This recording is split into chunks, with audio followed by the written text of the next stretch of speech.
Hello students, welcome to my channel Nandini chemistry classes. आज मैं आप लोग को मोल कॉन्सेप्ट और मोलर मासेस से रिलेटेड कुछ बताने वाली हूँ।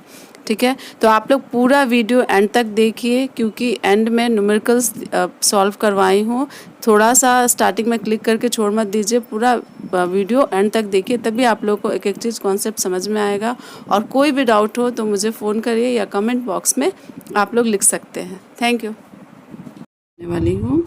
इससे पहले मैंने एक प्रीवियस 11th स्टैंडर्ड के लिए एटॉमिक मास यूनिट पे वीडियो दिया हुआ है, उसको आप लोग जाकर के मेरे चैनल पे देख सकते हैं।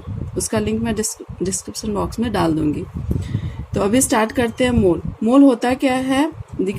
मोल is defined as a number of atoms present in 0.012 kg और 12 ग्राम ऑफ C12 एटम्स।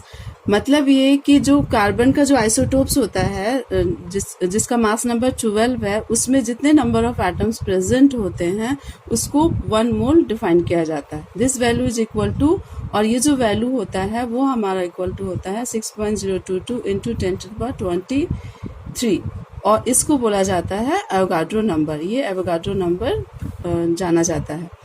तो आइए अभी बेसिक क्या होता है वो एक्सप्लेन करते हैं। तो जैसे कि हम लोग 1 डजन जो होता है, अब आइए बेसिक एक्सप्लेन करते हैं मोल का। मोल एक्चुअली होता क्या है? जैसे हम लोग को पता है कि 1 डजन जब बोला जाता है तो 1 डजन का मतलब क्या होता है? 12 थिंग्स।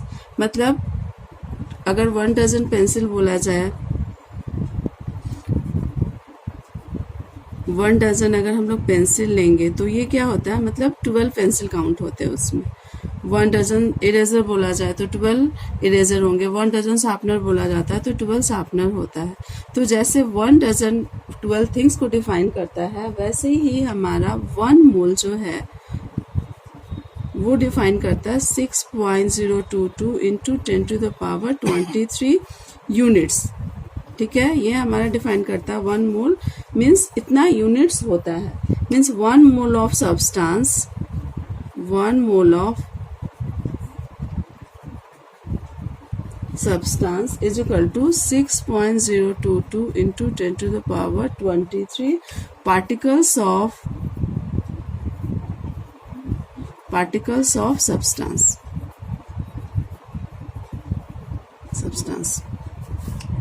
ठीक है, मीन्स 1 मोल ऑफ सब्सटेंस का डिफाइन करेंगे 6.022 into 10⁻23 particles of substance.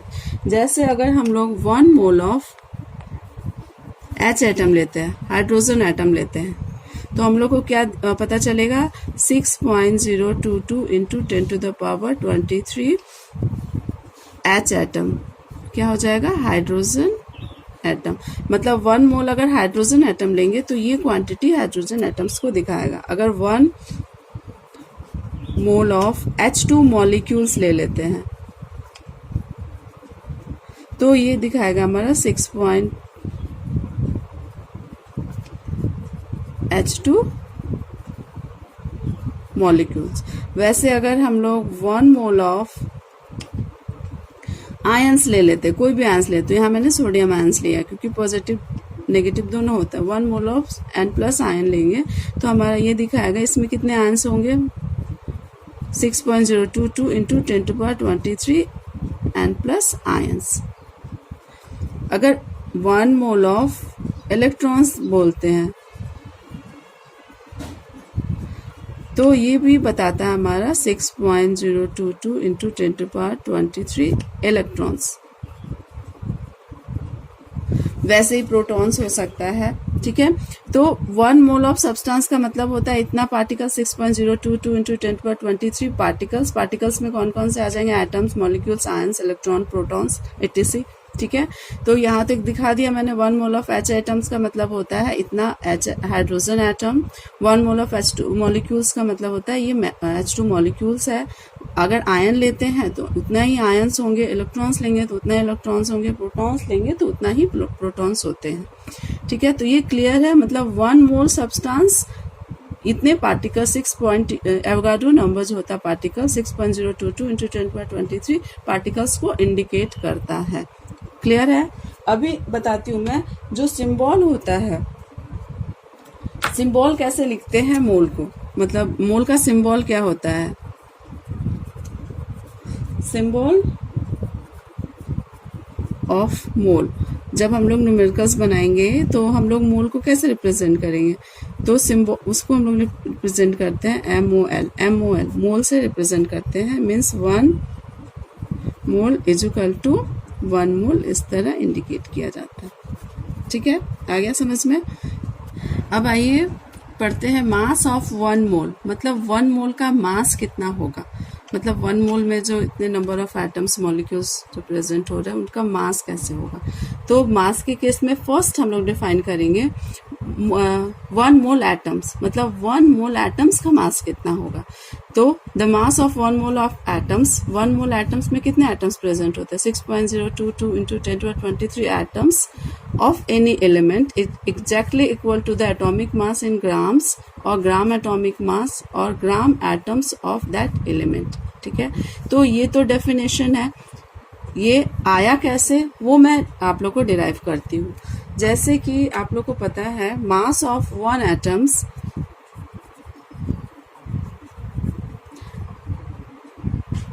Mass of 1 atom of copper, मान लीजिए कॉपर है, उसका अगर हम लोग मास लेते हैं तो नॉर्मली जो एटॉमिक मास यूनिट है उसके वे में एक्सप्रेस करेंगे तो इसका होता है 63 AMU। ठीक है, और अभी जो हम लोग एक्सप्लेन करते हैं U डिफाइन करते हैं, तो यहाँ मैंने AMU लिख दिया है। तो मास ऑफ 1 एटम ऑफ कॉपर, मतलब कॉपर का एक एटम का मास हमारा आता है 63 AMU, और U मतलब यूनिफाइड मास, ये यूनिट है। ठीक है, ये मास एटॉमिक मास यूनिट है। तो कॉपर का एक एटम का मास हमने लिख लिया। अब मैंने प्रीवियस क्लास में आप लोग को बताया है 1 एटॉमिक मास यूनिट जो होता है उसका वैल्यू ग्राम में होता है 1.66 into 10⁻⁻24 ग्राम। ये एक एटॉमिक मास जो यूनिट है उसका इतना ग्राम में मास होता है। ठीक है, तो अब हम लोग निकालेंगे मास ऑफ 1 एटम ऑफ कॉपर। अब 1 एटम ऑफ कॉपर को एटॉमिक मास जो यूनिट है उसको हम लोग ग्राम में एक्सप्रेस कर दिए 1.66 into 10⁻⁻24 ग्राम। अब एक एटम का जो मास है वो हमारा ग्राम में रिप्रेजेंट हो गया। अभी तो पहले तो एटॉमिक मास यूनिट में था, अब उसको ग्राम में कन्वर्ट कर दिया। तो अब यहाँ पे लिखेंगे मास ऑफ 1 मोल ऑफ कॉपर। मतलब अब एक मोल कॉपर, एक मोल जो कॉपर है उसमें कितना मास होगा?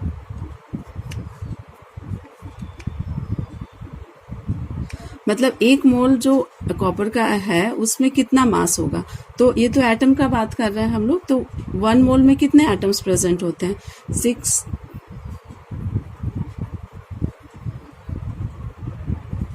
इंटू यहाँ पे हो जाएगा, ये 1 मोल में हमारा एटम्स प्रेजेंट होता है 6.022 इंटू 10⁻23, ये हमारा है एटम्स। ठीक है, तो अब इतने एटम्स का जब हम इसको सॉल्व करेंगे तो ये हमारा आ जाएगा 63 ग्राम। ठीक है, तो ये यहाँ देखिए कि एक एटम का मास हमारा 63 एटॉमिक मास यूनिट में रिप्रेजेंट किए थे। जब उसको एक एटम को हम लोग ग्राम में कन्वर्ट किए तो ये हमारा मास आया। अब एक एटम का मास था, हमको तो 1 मोल में निकालना है। 1 मोल ऑफ कॉपर, ये कॉपर दिखाना मतलब एटम्स है, तो 1 मोल ऑफ कॉपर एटम्स का मास कितना होगा? तो उसमें हम लोग क्या करेंगे, ये जो क्वांटिटी होगा एटम्स का 6.022 इंटू 10⁻23, इसको मल्टीप्लाई कर देंगे तो हमारा 1 मोल ऑफ कॉपर का मास निकल गया, जो कि आ गया हमारा 63 ग्राम। ठीक है, तो इससे एक फॉर्मूला डिराइव होता है कि 1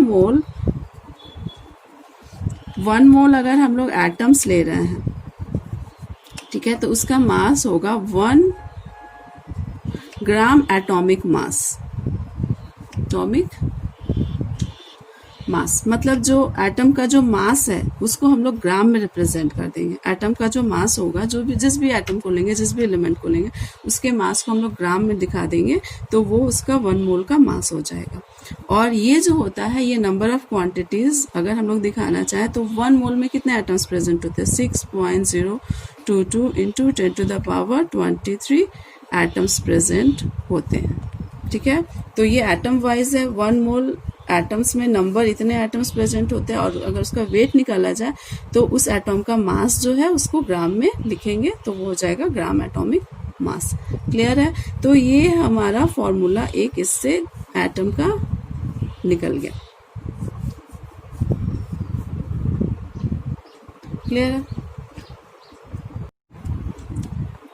आइए अब तो अभी तक तो आपने समझा 1 मोल एटम का 1 मोल एटम को हम लोग रिप्रेजेंट करते हैं ग्राम एटॉमिक मास में, मतलब उसका जो एटॉमिक मास है उसको ग्राम में रिप्रेजेंट करते हैं। ठीक है। अब इसी तरह मॉलिक्यूलर मास का कैसे डिफाइन करेंगे, तो जैसे लिया मैंने molecular mass of 1 molecule of ammonia. 1 molecule of ammonia का जो मॉलिक्यूलर मास होता है, मतलब एटॉमिक मास यूनिट में जो होता है वो हमारा 17 आता है। नाइट्रोजन का 14 हो गया मास नंबर, और इसका हाइड्रोजन का 3 इंटू 1, तो ये 17 आ गया। तो इसका जो हमारा है एटॉमिक मास यूनिट 17 AMU है। ठीक है। अब इसको ग्राम में कैसे, तो जैसे मैंने एटम के केस में किया है वैसे मॉलिक्यूल के केस में भी करेंगे। तो ये 1 मॉलिक्यूल का मास है, एटॉमिक मास यूनिट में 1 मॉलिक्यूल का मास है ये। तो वैसे 1 मॉलिक्यूल का हो गया तो हम लोग इसको ग्राम में रिप्रेजेंट करेंगे इस क्वांटिटी से मल्टीप्लाई करके। इसके बाद जो हमारा मोल में होता है ये 1 मॉलिक्यूल है, तो इतने नंबर ऑफ मॉलिक्यूल्स, मतलब एवोगाड्रो 6.022 इंटू 10⁻23 नंबर ऑफ जो मॉलिक्यूल्स है उसका वेट क्या आएगा, तो फिर ये क्वांटिटीज में मल्टीप्लाई हो जाएगा। तो ये हमारा क्या वैल्यू आ जाएगा, जब इसको पूरा सॉल्व करेंगे ये एक्चुअली पूरा सॉल्व होकर वैल्यू 17 ग्राम आ जाता है, मतलब ये दोनों नेग्लिजिबल हो जाते। तो ये 17 ग्राम आ गया। तो यहाँ देखिए 1 जो हम लोग अमोनिया का जो एटॉमिक मास यूनिट दिखाए थे 17 AMU, वो हमारा 1 मोल का वही मास आ गया इन ग्राम में।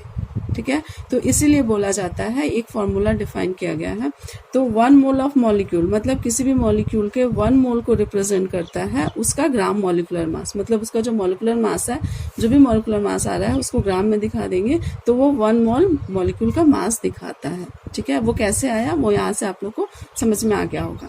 और 1 मोल ऑफ मॉलिक्यूल्स में जो नंबर ऑफ मॉलिक्यूल्स होते हैं वो हमारा 6.022 इंटू 10⁻23 मॉलिक्यूल्स होते हैं। ठीक है। तो ये तो आप लोग को अच्छी तरह से क्लियर है। ये मैं एक एक डिटेल में इसलिए पढ़ा रही हूँ कि बहुत बार होता है अगर शॉर्ट में पढ़ा दो तो बेसिक कॉन्सेप्ट क्लियर नहीं होता कि आया कहाँ से, इसलिए पूरा क्लियर नहीं होने से ये बहुत प्रॉब्लम क्रिएट करता है और बहुत ही बेसिक चीज़ है ये। ठीक है।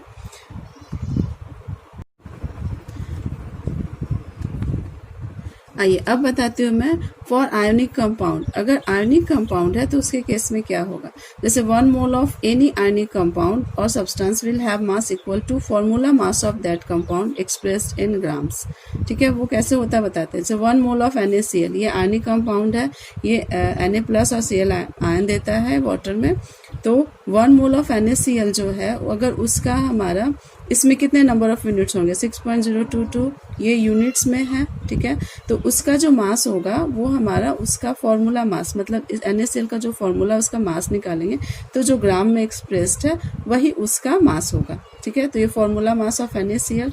बेसिक यहाँ पे ये जानने वाली चीज़ है कि अगर 1 मोल ऑफ NaCl है तो उसमें जो Na+ आयन है वो हमारा इतना नंबर ऑफ Na+ आयन निकलेगा, 6.022 इंटू 10⁻23 Na+ आयन निकलेंगे, और इतना ही आयन क्लोराइड आयन निकलेंगे, 6.022 इंटू 10⁻23 Cl आयन निकलेंगे। क्लियर है।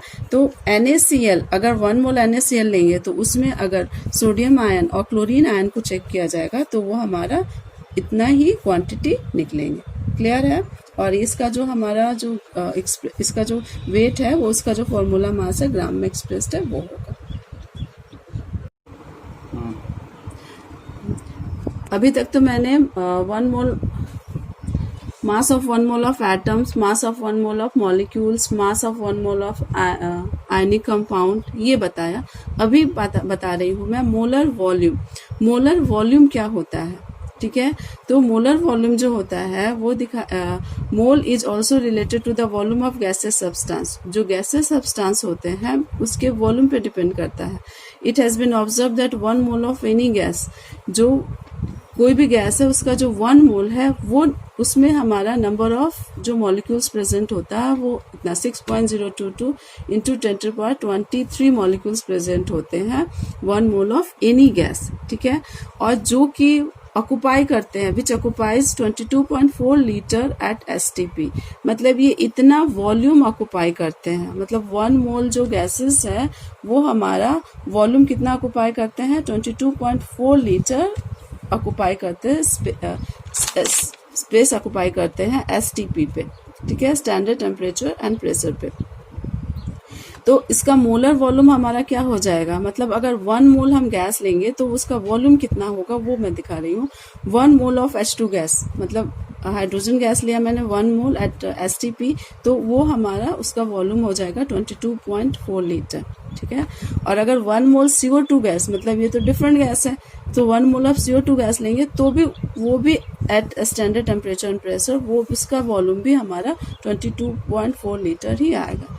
मतलब अगर 1 मोल किसी भी गैस को लिया जाए at standard temperature and pressure तो वो उसका वॉल्यूम 22.4 लीटर ही आएगा। क्लियर है?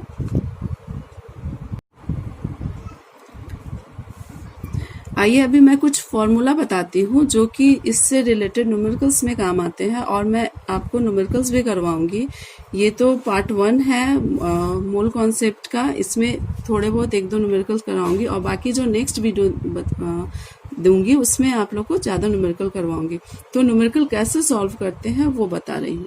तो यहाँ पे देखिए कुछ फॉर्मूला है, तो पहले फॉर्मूला देख लीजिए। अगर किसी भी कंपाउंड का number of moles of atoms, अगर हमको निकालना है नंबर ऑफ मोल्स, क्वेश्चन दिया हुआ number of moles of atom निकालिए, तो उसको हम लोग रिप्रेजेंट कर मतलब फॉर्मूला हो जाएगा मास इन ग्राम। मतलब अगर एटम्स का मास ग्राम में दिया हुआ तो ग्राम में लिख देंगे और उसको डिवाइड कर देंगे एटॉमिक मास से, मतलब उस एटम का जो एटॉमिक मास होगा उसको डिवाइड करके ये हम लोग नंबर ऑफ मोल्स निकालेंगे, ठीक है। फिर number of moles of molecules, उसका हो जाएगा मास इन ग्राम्स, जो भी क्वांटिटी अगर मॉलिक्यूल्स का ग्राम में दिया वो, और डिवाइड कर देंगे मॉलिक्यूलर मास से, ठीक है। तो एक चीज और यहाँ पे है, जो मास इन ग्राम्स ये तो क्वेश्चन में हमारा दिया हुआ रहेगा, पर यहाँ पे ये मोलर मास, इन दोनों को हम लोग मोलर मास बोलते हैं। तो मोलर मास बोलते किसको है वो भी अच्छे से समझ लीजिए। The mass of 1 mole of any substance is called its molar mass. Unit of molar mass is gram per mole और केजी पर मोल। मतलब 1 मोल किसी भी सब्सटेंस का जो मास होगा, वो चाहे एटम्स हो या फिर मॉलिक्यूल्स हो, उसके मास को हम लोग मोलर मास बोलेंगे। क्लियर है? Means mass of 1 mole of any substance, जो भी सब्सटेंस है उसका 1 मोल का जो मास है उसको हम लोग मोलर मास बोलेंगे। और उसको एक्सप्रेस कैसे करेंगे, अगर उसको ग्राम में रिप्रेजेंट किया गया तो ग्राम पर मोल, और अगर उसके वेट को केजी में रिप्रेजेंट किया गया तो केजी पर मोल, ठीक है। तो ये बोलने का मतलब है कि एटॉमिक मास जो है वो भी मोलर मास में आएगा और मॉलिक्यूलर मास जो है वो भी मोलर मास में आएगा।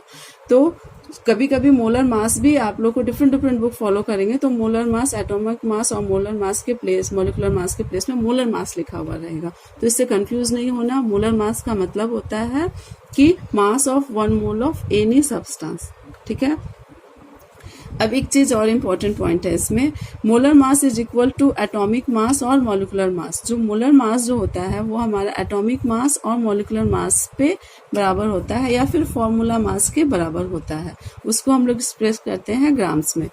Molar mass is a more general terms and can be used in the place of gram atomic mass.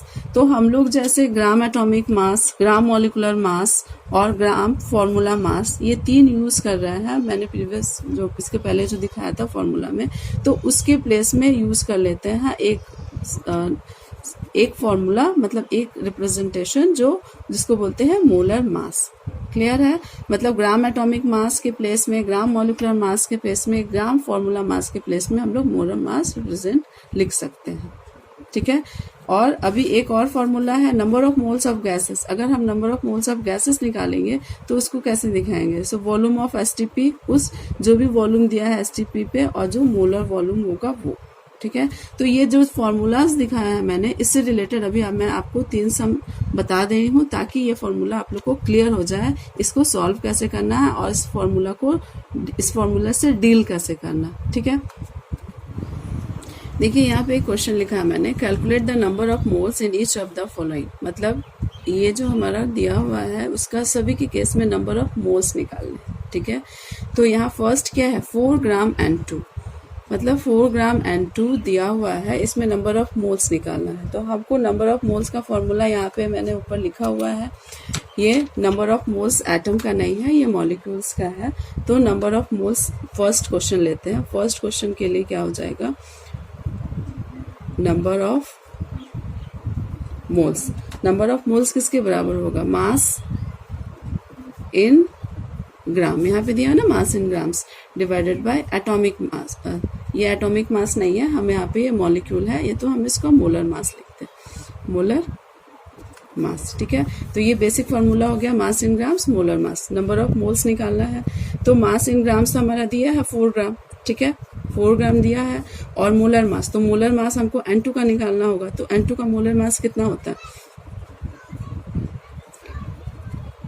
Molar mass of N2 कितना होता है, 28 ग्राम। 28 ग्राम होता है, N का 40, इस तरह 2 × 14, ये हो गया 28 ग्राम। ये एक्चुअली मोलर मास है, तो मोलर मास को हम लोग डिफाइन करते हैं 28 ग्राम पर मोल से। ठीक है, तो ये हमारा मोलर मास आ गया। अब नंबर ऑफ मोल्स हम लोग कैसे निकालेंगे, नंबर ऑफ मोल्स, मास इस ग्राम हमारा 4 ग्राम दिया हुआ है, 4 ग्राम लिख दिए, नीचे ये यूनिट 28 ग्राम पर मोल दे दिए। ठीक है, तो ये ग्राम ग्राम कैंसिल हो और इसको डिवाइड कर देते हैं 2 से 14, मीन्स यहाँ पे आ जाएगा 2/14। और ये देखिए ग्राम ग्राम तो कैंसिल है, तो मोल ऊपर चला गया, आंसर आ गया मोल में। और इसको जब हम डिवाइड करेंगे तो एग्जैक्ट 0.14 मोल ये आंसर आ जाएगा हमारा। ठीक है, तो ये देखिए ये कैसे सॉल्व करना है, ये क्लियर है। इसका दूसरा जो तरीका होता है वो भी बता दे रही हूँ मैं। जैसे अगर हमको पता है 28 ग्राम N2, मतलब N2 का जो मॉलिक्यूलर मास है, N2 का जो मॉलिक्यूलर मास है 28 ग्राम, वो हमारा रिप्रेजेंट करता है 1 मोल। ठीक है, 1 मोल N2 को, मतलब जो उसका मॉलिक्यूलर मास है 1 ग्राम, वो रिप्रेजेंट करेगा 1 मोल। तो हमको किस में दिखाना, 14 ग्राम N2 में दिखाना है, मीन्स 1/28, सॉरी 4 ग्राम है ये, 4 ग्राम्स, तो ये 4/28 ये मोल में आंसर आ जाएगा। ठीक है, तो ये जब सॉल्व करेंगे हमारा, तो ये वैल्यू आ जाएगा 0.14 मोल। क्लियर है, मतलब ये कि यहाँ पे 28 ग्राम N2 का भी जो भी मॉलिक्यूलर मास है वो रिप्रेजेंट करेगा 1 मोल को।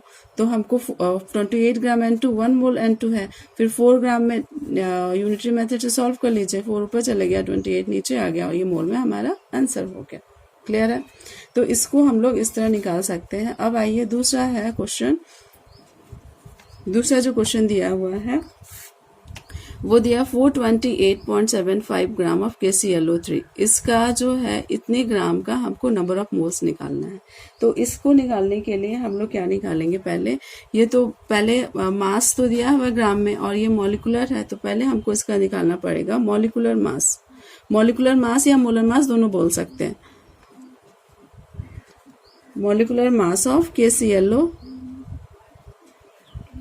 वो कितना होता है वो आप लोग निकाल लीजिएगा।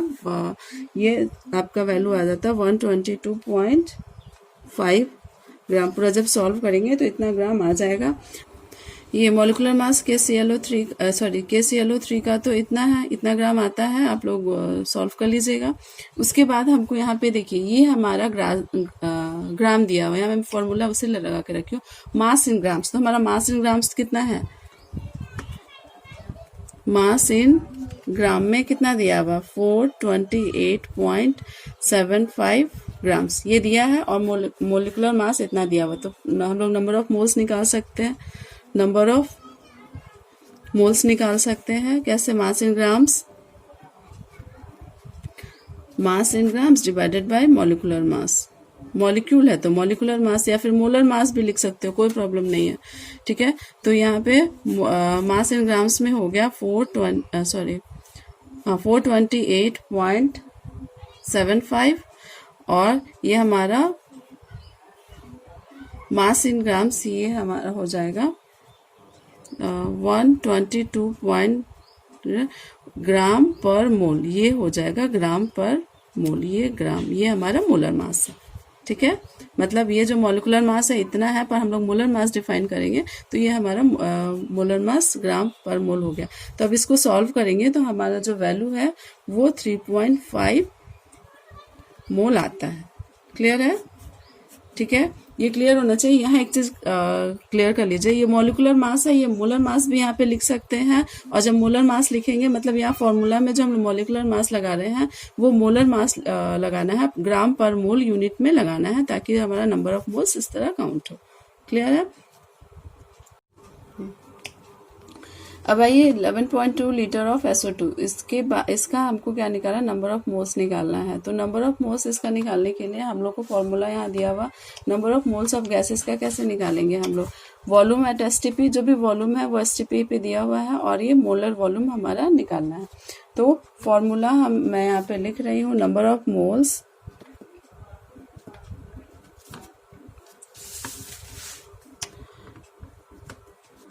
Of moles volume in litre divided by standard molar volume या फिर मोलर वॉल्यूम। तो वॉल्यूम्स इन लीटर कितना दिया हुआ है, 11.2 लीटर है ये, ठीक है, 11.2 लीटर है। और मोलर वॉल्यूम कितना होता है, मोलर वॉल्यूम मैंने बताया 22.4 लीटर होता है स्टैंडर्ड, तो वो हमारा 22.4 लीटर पर मोल, मतलब एक मोल गैस का इतना वॉल्यूम होता है, स्टैंडर्ड मोलर वॉल्यूम हो गया ये। तो अब इसको सॉल्व करेंगे तो लीटर लीटर हमारा कैंसिल हो जाएगा, मोल में आंसर आ जाएगा, जो कि हमारा आ जाएगा 0.5 मोल आंसर आ जाएगा, ठीक है। तो वॉल्यूम के केस में क्या करना है, जो भी वॉल्यूम दिया है उसको लिखेंगे और उसको डिवाइड कर देंगे मोलर वॉल्यूम से। तो मोलर वॉल्यूम हमेशा सेम आता है, 22.4 लीटर ही रहता है, और मोलर वॉल्यूम से इसलिए हम लोग लीटर पर मोल लिखते हैं, और सारे ये जो न्यूमेरिकल्स था उसमें मोलर मासेस में हम लोग ग्राम पर मोल, केजी पर मोल इस तरह लिखते हैं। तो इसमें कंफ्यूज नहीं होना, बुक में कभी कुछ इस तरह लिखा होना रहता है, इसलिए कंफ्यूज मत होइएगा, ये कॉन्सेप्ट क्लियर रहना चाहिए आप लोग को, ठीक है।